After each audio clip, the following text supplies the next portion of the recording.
जय गोगा जी की दोस्तों, आज की हमारी कहानी है सरप्राइज। माँ देखो, अब तो टिकट भी बुक हो चुकी, अब तो मान जाओ। ये बोलते हुए नूर का 16 वर्षीय बेटा सुमित अपनी माँ को मोबाइल पर ही कंफर्म टिकट दिखाता है। नूर कुछ बोलती उसके पहले ही उसकी 12 वर्षीय लड़की मीनू अपने भैया की तरफ देखते हुए, सच में भैया, हो गई बुकिंग। अब माँ को कोई नहीं रोक पाएगा अपने पिया मिलन से। नूर अपने दोनों बच्चों की तरफ देखते हुए, तुम दोनों को क्या हो गया है? क्या जिद लेकर बैठ गए हो? और मीनू, तुम ये सब क्या बोल रही हो? पढ़ाई में तो मन लगता नहीं, हर वक्त फिल्मी ड्रामा करने से बाज नहीं आती तुम। सुमित खुशी से एक बार माँ की तरफ और एक बार मीनू की तरफ देखते हुए, माँ, कितना अच्छा लगेगा पापा को जब वो तुम्हें अपने शादी के 21वीं सालगिरह पर अचानक से अपने दरवाजे के पास देखेंगे। पापा तो खुशी से पागल हो उठेंगे। हमारा ये सरप्राइज गिफ्ट पापा को कितना पसंद आएगा। तभी ड्रामेबाज मीनू, वाह क्या सीन है, बिल्कुल यश चोपड़ा की फिल्मों की तरह। माँ, पापा जैसे ही दरवाज़ा खोलेंगे न तुम सरप्राइज बोलना पापा को।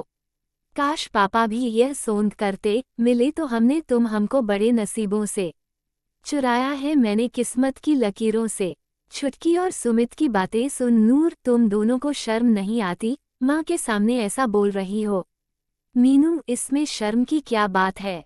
आजकल तो प्यार खुल्लम खुला होता है। नूर अपने पुराने दिनों को याद करते हुए, प्यार तो हमारे जमाने में होता था, तीर नजरों से चलती थी, घायल ये दिल होता था। तभी सुमित, वाओ माँ, क्या फिल्मी अंदाज में बोल रही हो। तुम अपनी इतनी अच्छी फीलिंग्स कहाँ छुपा कर रखती हो? सुमित की बातें सुन अपनी भावनाओं को संभालते हुए नूर, बात को घुमाते हुए, तुम दोनों ये क्या लेकर बैठ गए? तुम सब जानते हो कि तुम्हारे दादी जी और दादाजी की तबीयत बिगड़ी रहती है। कैसे छोड़ जाऊं मैं तुम सबको? सुमित, माँ, कौन सा तुम साल भर के लिए जा रही हो? बस 1 महीने की तो बात है। ये लम्हा सिर्फ तुम और पापा के लिए हैं, जो एक साथ गुजारेंगे। न कोई परिवार और न कोई जिम्मेदारी, बस तुम और पापा, तुम्हारे साथ बस कुछ पल जो सिर्फ तुम दोनों के होंगे। तभी नूर की सास, जो कुछ दिनों से ही देख रही थी कि दोनों बच्चे अपनी माँ को उनके बेटे के पास भेजना चाहते हैं, मान जाओ नूर, चली जाओ, मैं यहाँ संभाल लूंगी। नूर कुछ बोलती उसके पहले ही उसके मुंह पर हाथ रखते हुए, सुमित, माँ 2 दिन बाद की बुकिंग है, तैयार रहना। नूर अपने मुंह से सुमित का हाथ हटाते हुए, इतनी जल्दी? तुम दोनों भी न सोचने तक का भी समय नहीं देते। सुमित अपनी मोबाइल के तरफ देखते हुए, माँ, इस टेक्नोलॉजी के जमाने में सिर्फ मोबाइल को ही सोचने दो, तुम बस तैयारी करो जाने की। अब तो सबकी बातें सुन नूर का मन भी अपने पति मनीष की तरफ छुट रहा था। उसके पसंद के मोतीचूर के लड्डू बनाने लगी। नूर के हाथों से बने मोतीचूर की लड्डू मनीष को बहुत पसंद है। मनीष की नौकरी दूसरे शहर में है, अच्छी पैकेज मिलती है मनीष को वहाँ। यहाँ उसका पुश्तैनी मकान है, जहाँ वो अभी मनीष के माता पिता और अपने बच्चों के साथ रहती हैं। जब नूर ब्याह कर आई तो इसी पुश्तैनी घर में उसका स्वागत हुआ। मनीष के साथ वो कभी वहाँ जा ही नहीं पाई। सास ससुर की देखभाल, फिर सुमित और मीनू का जन्म, बस धीरे धीरे यही दुनिया बन गई उसके। मनीष हर महीने अकाउंट में पैसे भेज दिया करता है, उसी पैसे से नूर घर का खर्च चलाती थी। 4-5 महीने में मनीष का आना बस 2 दिन के लिए ही होता था। उस 2 दिन में भी सब उसे घेर कर बैठे रहते थे। नूर और मनीष बहुत कम ही मिल पाते थे। आज नूर पूरे मन से तैयारी कर रही थी मनीष के पास जाने की। सुमित ने उसे ट्रेन में बिठा दिया, एक बच्चे की तरह उसे पूरे रास्ते का डिटेल्स दे रहा था, क्योंकि अब अपनी माँ को इतनी दूर भेजना, वो भी अकेले, एक डर उसे भी सताने लगा था। नूर, सुमित, मैं बच्ची नहीं हूँ, वहाँ जाकर तुम्हें फ़ोन करती हूँ। सुमित, माँ, मैंने एड्रेस तुम्हारे मोबाइल पर सेंड कर दिया है, ठीक वहीं जाना। नूर सुमित की बेचैनी समझ रही थी। इतनी दूर नूर को अकेले भेजने की जिद तो सुमित की ही थी, लेकिन अब उसकी माँ वहाँ ठीक से पहुँच पाएगी कि नहीं, इस डर से अब वो परेशानी में आ गया। सुमित के आंखों के सामने से उसकी माँ की ट्रेन छूटने लगी।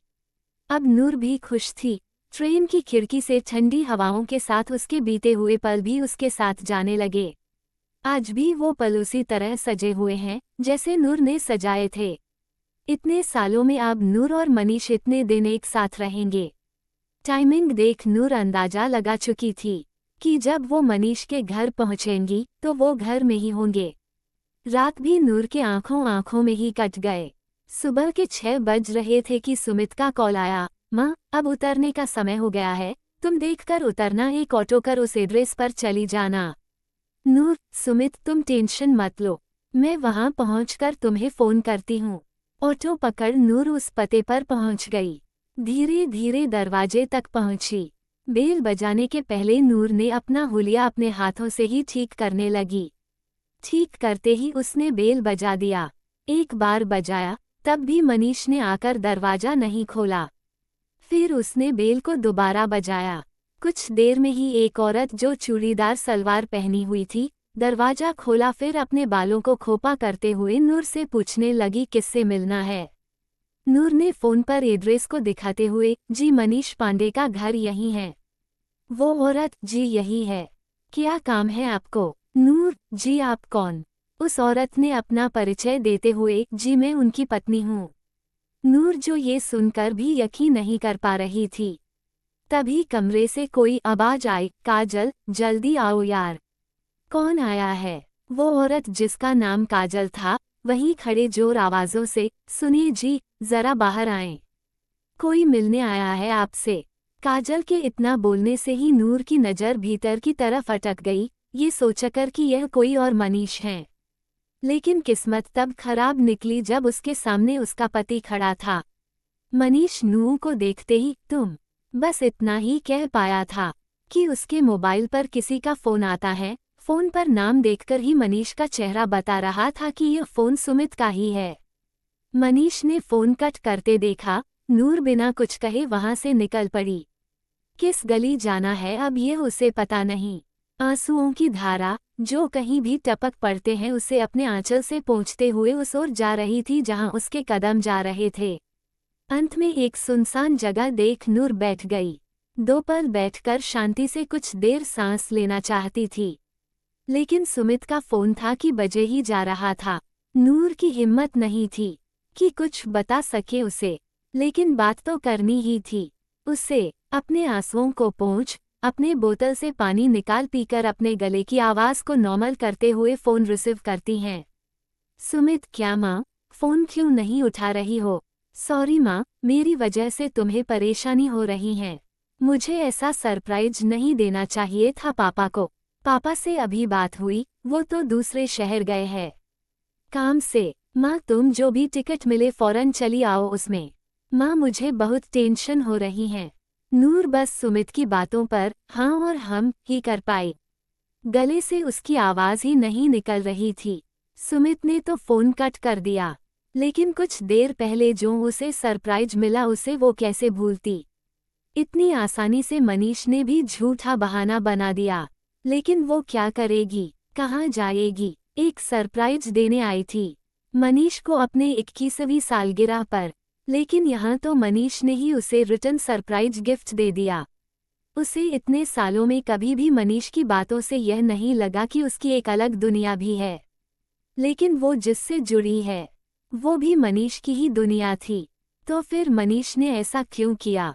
मनीष का मन उससे ऊब चुका था, तो कभी बताया क्यों नहीं? आज मनीष की बेवफाई की सजा वो किसको दे?